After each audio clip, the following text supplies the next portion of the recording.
मैं आपका mentor AK Singh और आज फिर हम अपने उत्तराखंड टेट के EVS के सेक्शन को देखेंगे। और EVS के सेक्शन में हम क्या देख रहे हैं, प्रैक्टिस कर रहे हैं। प्रैक्टिस सीरीज़ चल रही है आपके, और प्रैक्टिस सीरीज़ में आपके 10 क्वेश्चन, 10 टॉपिक और 10 क्या है 10 तरह के आपको चीज़ें जानने को मिल रही है। तो चलिए शुरू करते हैं आज की क्लास को। और सबसे पहले क्या करना है, वीडियो को लाइक करना है, चैनल को सब्सक्राइब करना है, वीडियो को ज़्यादा शेयर करना है। तो सबसे पहला क्वेश्चन क्या कह रहा है, पहला क्वेश्चन कहता है आपका, निम्नलिखित में से कौन सा कथन आकलन प्रक्रियाओं के विषय में सबसे कम उपयुक्त है।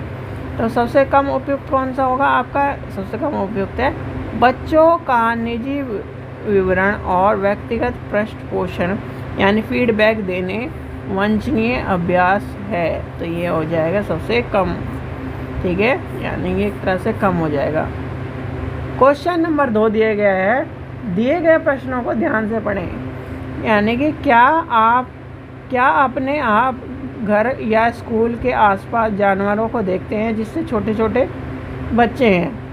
अपनी नोटबुक में उनके नाम लिखिए। इस प्रश्न के माध्यम से किसी प्रकरण कौशल का आकलन किया जा रहा है। तो ये क्या कर रहा है भाई, उससे क्या है, पहले बच्चों को कहा कि इस तरह के जानवर ढूंढो। तो क्या हो गया, अवलोकन सॉरी। और फिर उन्हें क्या करना है, लिखना है। तो क्या हो गया, रिकॉर्ड करना। यानी कि इसका आंसर हो जाए अवलोकन क्या करना और रिकॉर्ड करना। क्वेश्चन नंबर 3 देखते हैं, पर्यावरण अध्ययन के अंतः विषय प्रकृति पर्यावरण मुद्दों को डैश द्वारा संबोधित करते हैं। तो किसके द्वारा संबोधित करते हैं भैया, आपको पता है विज्ञान आता है, सामाजिक ज्ञान आता है, पर्यावरण आता है कि विषय वस्तु पद्धति का प्रयोग करा जाता है। ठीक है। क्वेश्चन नंबर 4 देखते हैं, कक्षा 5A के शिक्षक एक सरल यानी कि एक सवाल देते हैं, पेड़ों के 5 लाभ लिखिए। जब कक्षा 5 के शिक्षक निम्न सवाल देते हैं, क्या होगा अगर धरती पर कोई पेड़ ना रहे। इन सवालों की प्रकृति कैसी होगी। ये बहुत अन्य यानी कि इसका आंसर हो जाएगा आपका मुक्त अंतर वाले और अभिसारी हैं और बौद्ध अंतर अपसारी हैं। तो यानी कि इसका आंसर हो जाएगा 2। क्वेश्चन नंबर 5 देखते हैं, कक्षा 1 के पर्यावरण अध्ययन में शिक्षार्थियों के आकलन के बारे में निम्नलिखित में कौन सा सत्य है। मौखिक परीक्षा है क्योंकि हो सकती है कि बच्चे लिखने में सक्षम ना हो।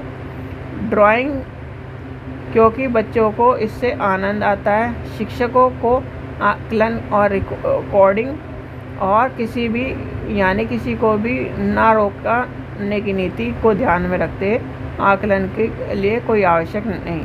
तो ये क्या हो जाएगा, यानी कि ये गलत हो जाएगा, इसमें पहले सारे सही हैं।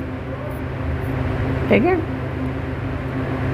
ठीक है। क्वेश्चन नंबर 66 यानी कि 6ठा क्वेश्चन देखते हैं, कक्षा 5 के शिक्षार्थियों को एक एल्युमिनियम फॉयल लेते हैं और पानी में डाल देते हैं और देखते हैं कि वह ऊपर तैर रहा है। फिर फॉयल को क्या करते हैं, मरोड़ तोड़ के जोर जबरदस्ती करके कर देते हैं तो नीचे डूब जाता है।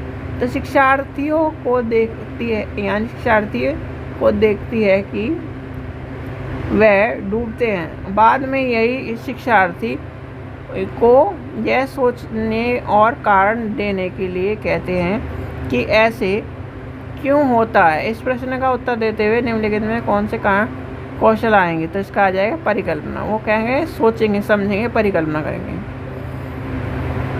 क्वेश्चन नंबर 7 देखेंगे, पर्यावरण अध्ययन के शिक्षा शास्त्र के डैश के संदर्भ में सवाल डैश के निम्नलिखित वांछनीय है। यानी कि पर्यावरण अध्ययन के शिक्षा शास्त्र के संदर्भ में सवाल डैश के अंतर्गत एक दिया गया है। तो इसमें क्या आ जाएगा, वास्तविक आकलन के साथ वह पाठ्य पुस्तकों को ज्ञान को श्रेष्ठता को स्वीकार करना। तो इसका आंसर हो जाएगा ऑप्शन नंबर 3।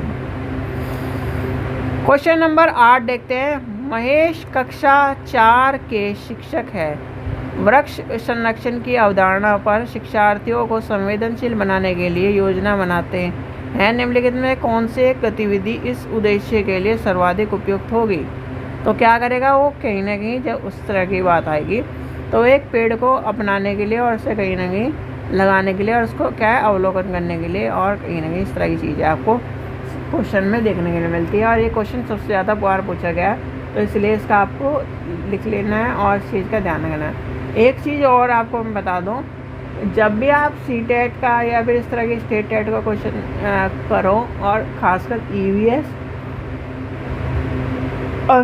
और CDP में या ज़्यादातर के सब्जेक्टों में जो बड़ा आंसर होगा वो आपका सबसे ज़्यादा यानी कि संभावना 90% आपका वही आंसर होगा, यानी कि सबसे बड़े आपको आंसर को पकड़ना है अगर आपको नहीं आता है तो।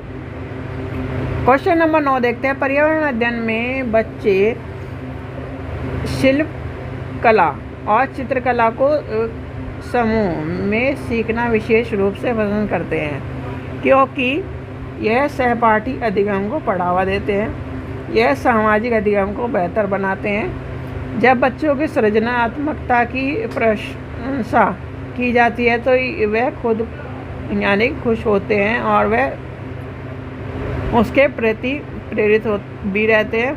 यह कक्षा में अनुशासन को बढ़ावा देते हैं। तो इसका क्या आंसर हो जाएगा, यानी कि ये हो जाएगा, कटेगा और इसके तीनों हो जाएंगे इसका। लास्ट क्वेश्चन देखते हैं। प्रयोग करना आकलन का एक संकेतक है, निम्नलिखित में से कौन सा प्रयोग करने के संबंध में संकेतक का आकलन करने का सबसे उपयुक्त तरीका है? तो क्या हो जाएगा इसका हो जाएगा हस्तपरक गतिविधि, यानी कि हाथ से जो करी जाती हैं वो आपके कहीं ना कहीं ज़्यादा इम्पोर्टेंट रहेंगे। तो इसका आंसर हो जाएगा ऑप्शन नंबर 4। ठीक है बच्चों, तो ये थे आपके आज के 10 टॉपिक, 10 क्वेश्चन और कहीं ना कहीं 10 चीज़ें आपको जानने को मिली। इसमें जो चीज़ें आपको कहीं ना कहीं बताई जा रही हैं और जो चीज़ें आपको समझाई जा रही हैं वो आपको क्या करना है, याद रखनी है। और जो भी आपका देखो क्वेश्चन में क्या है, क्वेश्चन में आपको जो अगर क्वेश्चन समझ में ना है, क्वेश्चन नहीं आता तो छोड़िए मत क्वेश्चन हो, BC लगा दीजिए, ये सबसे बड़ा आंसर पकड़िए। क्या करिए, सबसे बड़ा जो भी क्वेश्चन का आंसर हो उसे पकड़िए। ठीक है, इस चीज़ का ध्यान रखना, क्योंकि आप और क्वेश्चन 150 के 150 करके आने, एक भी क्वेश्चन नहीं छोड़ना है।